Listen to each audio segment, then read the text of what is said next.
Hola a tots i benvinguts a un nou capítol de Taula. Aquesta vegada el capítol el dedicarem al Penedès. Farem un monogràfic dedicat a la vinya, de la qual s'obtenen vins, escumosos i també most. El vi i el cava el coneixem més, però al most li ha de donar una mica més de valor, així que comencem.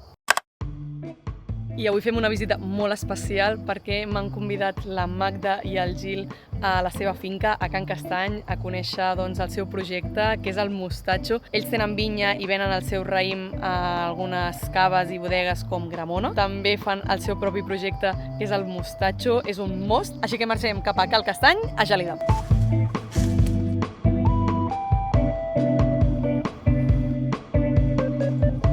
Som el Gil i la Magda de Gelida, i aquí a Can Castany, en aquesta finca, hi ha les vinyes que el Gil cuida també i que és d'on surt el mostatxo. Fa 6 anys, 7, aquest serà el 7è any que farem elaboració de most i va ser un repte que ens vàrem plantejar per aconseguir, diguem-ne, veure també el resultat final de la nostra feina al llarg de l'any.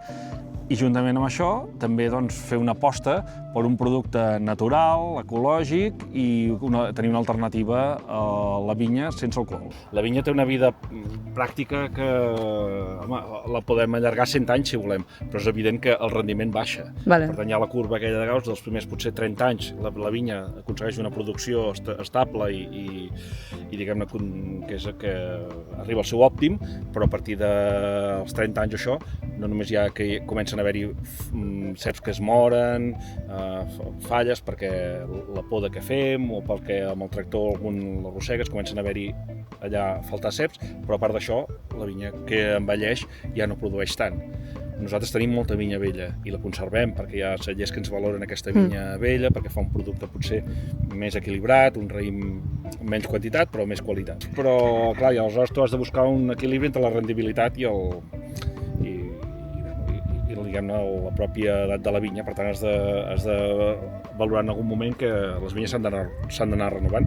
Quan en renoves, les altres també es van fent velles, vull dir que per tant sempre hi ha, si t'hi fixes realment a tot arreu, van normalment renovant-se les vinyes, van replantant. Aquest merlot que dèiem que estava aquí plantat fa uns anys, es va plantar al seu dia perquè ens van recomanar, hi havia una demanda de raïm negre al Penedès i aquesta vinya de merlot va venir una mica a respondre a aquesta demanda. Hi ha hagut uns anys de demanda d'aquest raïm, però aquesta demanda, juntament amb la davallada del vi negre, ha caigut i ara El vi negre ha caigut i el blanc ha pujat? Ha pujat una mica o es manté l'escumós. El que baixa és el consum d'alcohol en general i en particular el del vi negre. Que és més alcohòlic, normalment. És més alcohòlic i hem de tenir en compte que les temperatures que està pujant a nivell mundial i això fa que un vi negre potser no convidi tant a prendre'l com un vi blanc fresquet o un escumós amb el seu carbònic, això que és molt més refrescant, que potser acompanya molt bé a l'hora de fer un àpat. El Chardonnay és una varietat que no és del Penedès, no és autòctona, però sí que ha anat molt bé a les empreses que produeixen el raïm, que fan cava, això, per acabar de fer els seus copatges. Els donava uns aromes i els donava un equilibri als caves que pràcticament es va posar de moda i diria que el van incorporar a la majoria de cellers que fan cava i ha estat una varietat això, que s'ha incentivat que es plantés, però hem de reconèixer això, que no és d'aquí, les que són d'aquí són Macabeu, Xarel·lo i Parellada, però tots els pagesos em sembla que una mica responent a la demanda del mercat vam incorporar una mica el Chardonnay perquè hi havia aquesta demanda.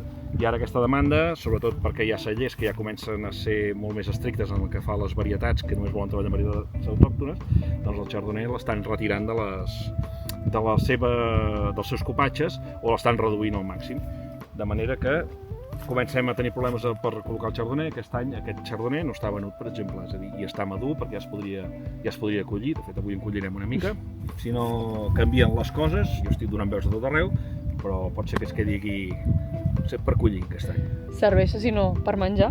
El raïm de taula que mengem normalment és un raïm amb molta més polpa i aquest raïm per fer vi és un raïm de gra petit. Més petitet, ja ho veig. Que no és tan... que de seguida trobes el pinyol, de seguida la pell et molestes i és un raïm... És incòmode de menjar, potser. Sí, no hi ha costum de menjar, però és que ni el Chardonnay, però tampoc el Macabeu, tampoc la Parellada, tampoc El moscatell, una mica, El moscatell seria l'únic i encara estem treballant amb un moscatell de gra petit, que és el de Frontignac, i el que va bé és el moscatell de gra gros, el d'Alexandria. I per fer el most? Bueno, per famós, a nosaltres ens va agradar sempre treballar amb el xarel·lo. Vale. Per una mica per allò, som panaders, territori. clar. I ja vam optar pel xarel·lo. Bueno, i aquest any, segurament, com que hi ha una altra vinya de negre que ningú vol, és molt probable que aquest any hem d'acabar-ho de decidir els propers dies, però que sigui de raïm negre una mica perquè si ha de quedar penjat al set. Sí. Perquè aquest any ens toca fer el mostatxo castany una mica, perquè fem un any fem el ros, un any fem el castany, que fem un any un i un any l'altre. I aquest any tocaria l'ull de llebre, o sigui el negre, el castany, que li diem, i creiem que serà una experiència nova perquè intentarem fer 100% ull de llebre. Fins ara el barrejàvem una miqueta amb parellada i aquest any la intenció de moment, veurem com va la maduració, perquè aquestes calors tampoc ens estan ajudant. Ara estem veient aquesta vinya, esteu veient aquí els pàmpols secs, aquests pàmpols que s'han tornat marrons, que s'han assecat, que tenen símptomes aquí clarament marquen la sequera, que la vinya està patint. El fet que faci pràcticament 2 mesos que no plou, doncs fa que les vinyes pateixin. I aquestes varietats que no són autòctones i que van més avançades, com és el cas del Chardonnay, maduren abans. De fet, estem parlant d'un any que la barema al Penedès ha començat en un... 22 de juliol. El 22 de juliol, podríem dir, és el rècord històric de començar més aviat una barema. Per què? Per les calors aquestes accentuades i per la presència d'aquestes varietats també, que maduren abans. Els macabeus encara són verds. El xarel·lo, per descomptat també, i la parellada també. Són raïms que estan potser més acostumats a la sequera i tenen una maduració més lenta. Però el que són els chardonnays i aquest moscatell que dèiem de gra petit, aquest ja està madurat i a punt per collir. La setmana que ve, segurament, si no passa res de nou, nosaltres estarem collint. La mà sota? A sota? A sota. Creixi. Jo em tallaré Sí, què estem fent? Vinga, vale. Aquí, on té el tall? Aquí. Sí. On tens tu els dits? Aquí. Sí. Si tu agafes aquí i fas així, perill de tallar-te. Si tu agafes per sota i allunyes la mà, i això és molt important quan collim el raïm, perquè aleshores tu posaràs la mà sota, tallaràs, i el raïm et caurà la mà. I vinga, posarem la mà sota. Tallo, ara ho he fet bé, no? Ara ho has fet molt bé. Ara sí. Que també és maco. Perquè a mi m'han avisat que això de tallar... Això s'ha de fer bé perquè aquí els experts diuen que és molt fàcil tallar-se. Jo estava aquí tallant de qualsevol manera, però no, això es veu que té una tècnica important. Anem a seguir collint, a veure. Que t'has fixat que aquestes tenen una cinta posada al voltant? Sí. És pel senglar, això, aquesta cinta. És elèctrica? Sí, està electrificada amb una bateria que va amb una placa solar i que dona un petit impuls. No, evidentment no és un corrent continu. I tot el que és el moscatell, que el tenim tot en aquesta zona d'aquí, el tenim tancat així perquè és molt llaminer pel senglar. Va més a una varietat que a una altra? Hombre, nosaltres sabem quan el raïm està madur perquè el senglar ens avisa. Ens ve no només el senglar, sinó que tu has fixat que també hi ha aquests discos posats aquí, que això és pels ocells, perquè el reflex que fan amb el sol fan que els ocells s'espantin i no vinguin tant, que venen. Igualment venen, O sigui, no és allò que dius vaig a punxar el raïm per saber l'acidesa, no sé què, sinó que ho has de fer, igualment. però evidentment el primer indicador és que ve el senglar i te'l toca. I ho va fent, comença pel moscatell, pel chardonnay, i ara, per exemple, el macabeu, xarel·los i això no els tocarà, però la que vagin madurant sí que els tocarà. Estava pensant que potser el podíem collir d'aquí, que es veu molt bé i molt maco, no? Perfecte, molt sí. donadet. Aquest és? Moscatell. Moscatell. És moscatell de Frontignac, se li diu, perquè és de gra petit. O sigui, igual algú reconeix que el moscatell és un raïm de gra gros, allò que deien que és més mengível, no? Però aquest és un moscatell pensat per fer vi i, per tant, és un moscatell que té el gra més petitet i més concentrat. I el moscatell té alguna cosa a veure amb la beguda del moscatell? O sigui, és el que s'utilitza per fer el moscatell? Sí, clar, sí. S'utilitzen altres varietats o s'utilitza... S'utilitza el moscatell, clar. És una varietat de raïm, per això fa aquests vins dolços que comentem. Bon dia. Doncs anem a collir sense intentar picar-nos. Posaré un al costat de l'altre per veure, a veure si es veu molta diferència. Sí, home, que es veu. Ui, sí, el color, no? El color i la mida. El moscatell és... Com més infladet. Sí, és una mica més gros. En realitat, el que es diu és... Li diem raïm nosaltres al conjunt. Al conjunt? Sí, el raïm li diem al conjunt, el que passa que això són gotims, cadascun d'aquests. Gotims? Sí, gotims. Però anem català, també. Molt bé, doncs vinga, si em vols agafar algun. Vinga, va, quin agafo? El mestre em diu. Home, mira, aquests més doradets segur que estan més madurets, aquests que veiem aquí. Aquest. Aquest. Aquí. El tall per sobre. Sí. Aquí? Aquí. Perfecte. Oh. Ara Aquests aquest d'aquí, per exemple, que és ben maco. Pam. I aquest d'aquí. Aquest i aquest. Bueno, podràs fer most avui a casa. Sí. Molt bé, doncs mira, ja tens ara sí que es veu la diferència entre el chardonnay i el moscatell clarament. És com més turquesa, bueno, està com... Sí. Quan el toques sí que és com que el neteges i es queda més verdet, no? Però... perquè com moltes fruites, per exemple els nabius, això fa una cera, una cera natural, el raïm, una cera que el protegeix. És a dir, que a vegades pensem que això és dolent i això, amb els nabius potser que si se'n compren aquells pots i això, que a vegades tenim mania que és brut i no és brut, això és una cera que produeix la pell i que fa justament que es conservi, que es mantingui. Però llavors, o sigui, per exemple, si ara me l'hagués de menjar, l'haig de rentar? Sí, renta'l sempre. La fruita renta-la sempre perquè, tot i que siguem ecològics, es tiren productes com coure i sofre, que evidentment, a part que hi ha d'haver-hi pols i pot haver-hi insectes que hi són, de manera que un esbaldit d'aigua sempre. Ja t'ensenyarem on tenim el most, es pot guardar a temperatura ambient. Aquí on... Aquesta és l'oficina? Aquí és tot. Què farem?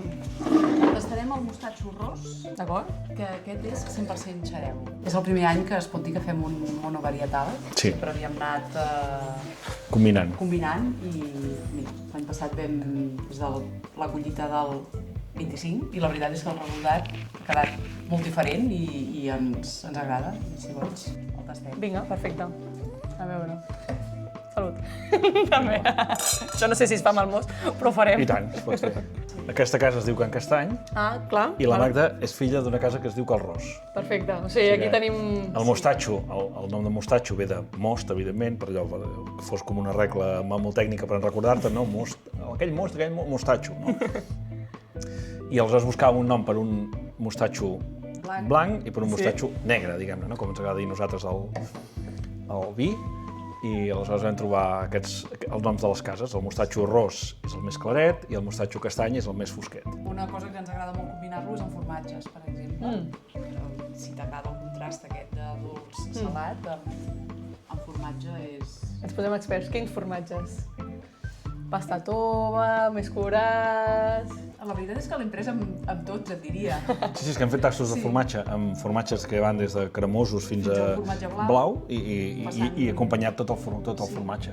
I de fet hi ha una formatgeria a Barcelona que ens recomanen, com ens tenen allà per prendre, i ens confirma això, que de fet que combina molt bé. El ser 100% suc de raïm no té aigua, no té res més, doncs fins i tot amb gent que potser diu potser el trobo un pèl dolç, no? Per no deixa de ser una beguda dolça.